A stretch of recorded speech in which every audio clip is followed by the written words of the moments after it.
The vulnerability we exposed in our last video, the failure of an existing defense structure to secure not only the Arctic but our entire Canadian territory, demands an answer. That answer is not a new treaty, but a new superpower.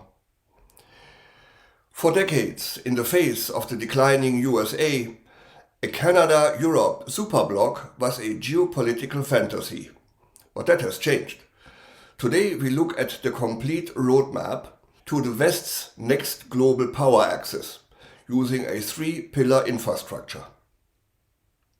First, the geopolitical pivot.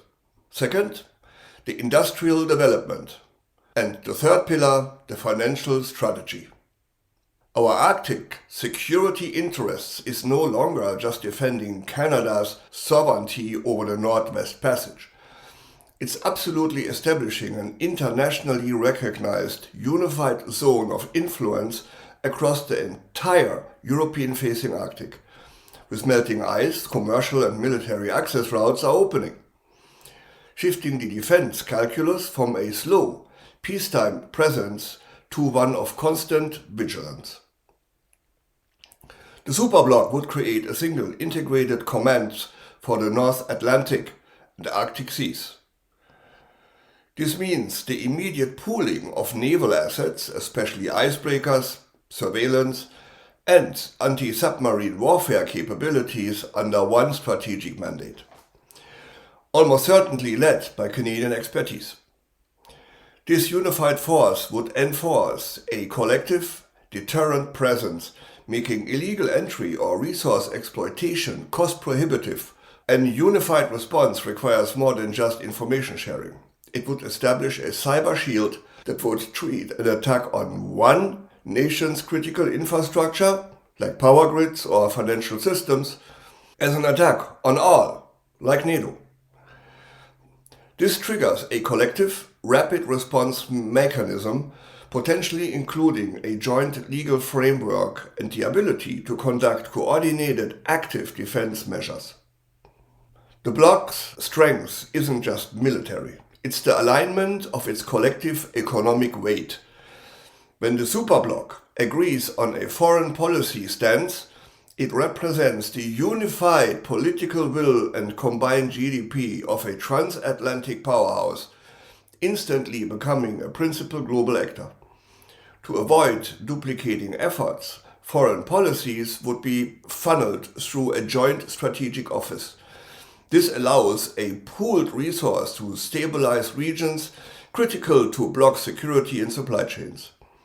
That would prove particularly important in Africa and Eastern Europe, ensuring long-term geopolitical stability through development rather than crisis management. A key talking point in the elimination of sanctions arbitrage, because Canada and Europe share critical dependencies and trading relationships. A coordinated sanctions regime would be swift, airtight, and economically devastating to any target.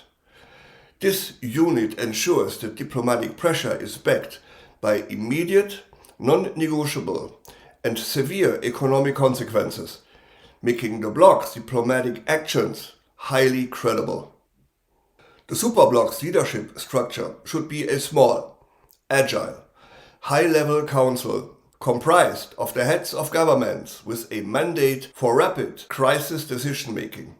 Crucially, the high-level council must meet more frequently than existing allies, perhaps bi-monthly or quarterly, and operate on a principle of consensus-driven, binding actions rather than debates. A joint secretariat staffed by senior policy, defense, and economic specialists would implement high-level council decisions into actionable multinational deployment plans, logistic contracts, and regulatory coordinated measures. The defining feature of this Super Bloc governance is the shift from being a talking shop to an execution engine, to react to geopolitical shifts from Arctic incursions to trade disputes in days, not months, which is the necessary speed for the 21st century power projection. Canada would join the Super Bloc under the status of a global supplier of critical minerals and rare earth elements, crucial for advanced technologies. The Super Bloc agreement means this resource wealth is explicitly tied to European processing and manufacturing capability, ensuring the bloc is not reliant on external powers for any step of the supply chain, from the mine to the microchip. The Super Bloc should move beyond the current system, where multiple European countries build similar, competing defense platforms.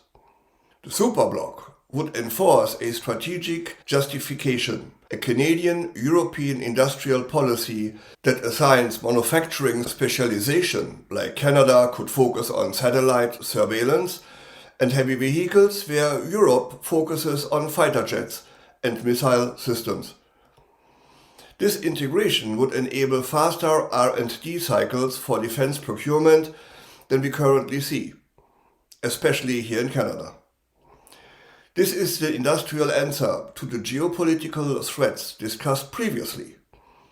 It ensures that when a new strategic platform, like the next generation fighter jet, is needed, the industrial capacity exists already domestically to build it rapidly. The Super Bloc is true protection for our most sensitive data. Digital sovereignty means creating a shared, robust, transatlantic data infrastructure that operates entirely under Super Bloc's legal and regulatory standards. Forget the dangerous Cloud Act of the US. The key point is data is not stored or processed in any non-member jurisdiction, but protecting intellectual property and sensitive defensive data. Furthermore, the bloc must pool its massive research budget to lead in critical technologies, particularly defensive and regulatory AI.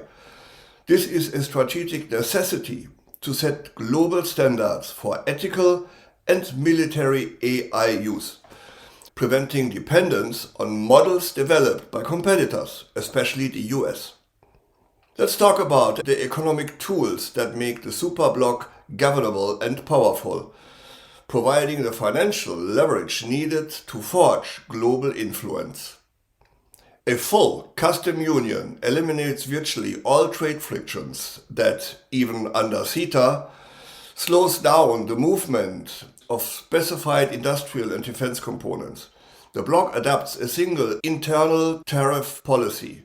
This allows the Super Bloc to negotiate trade deals with other global partners as a monolithic economic entity, giving it unprecedented leverage and protecting its integrated supply chains.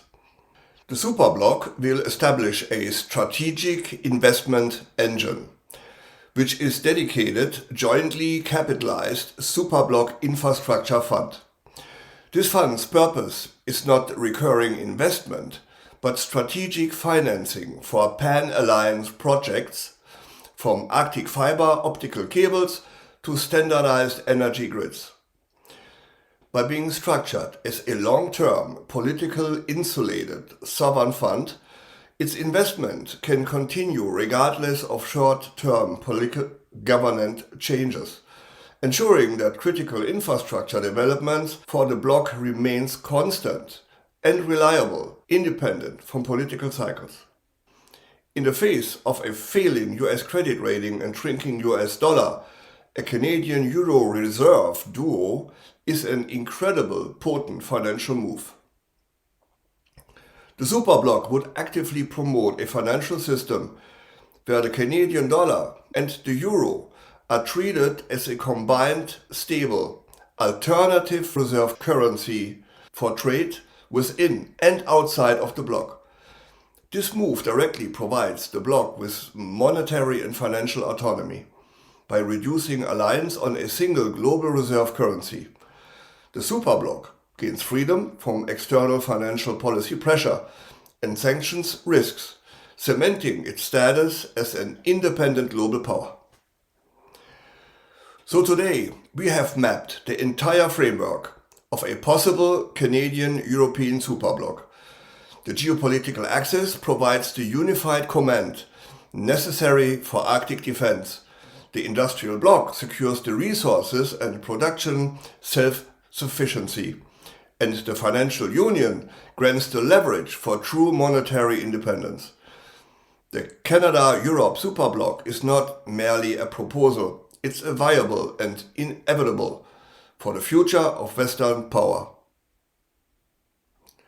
If this deep dive into the industrial and financial realities of a new global power shift was necessary viewing for you, if you agree that the future needs strategic analysis like this, then I have two requests that are really about your next steps.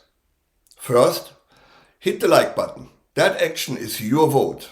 It signals us that this kind of high-stake, complex geopolitical analysis is the content you value and you want us to spend our resources investigating next. Second, subscribe to the Europe Curious channel. The question isn't if this super bloc will be formed, but who makes the first move? Which specific European nations are the critical, non-negotiable partners that Canada must win over? And what is the expected counter-move from the existing global powers? We are already researching the crucial players and the diplomatic maneuvers for the next episodes. Subscribe now to ensure you are the first to know the next chapter in this new world order. Don't miss a single strategic update. Thanks for watching. I'm Wilfried Lemkuller from Europe Curious.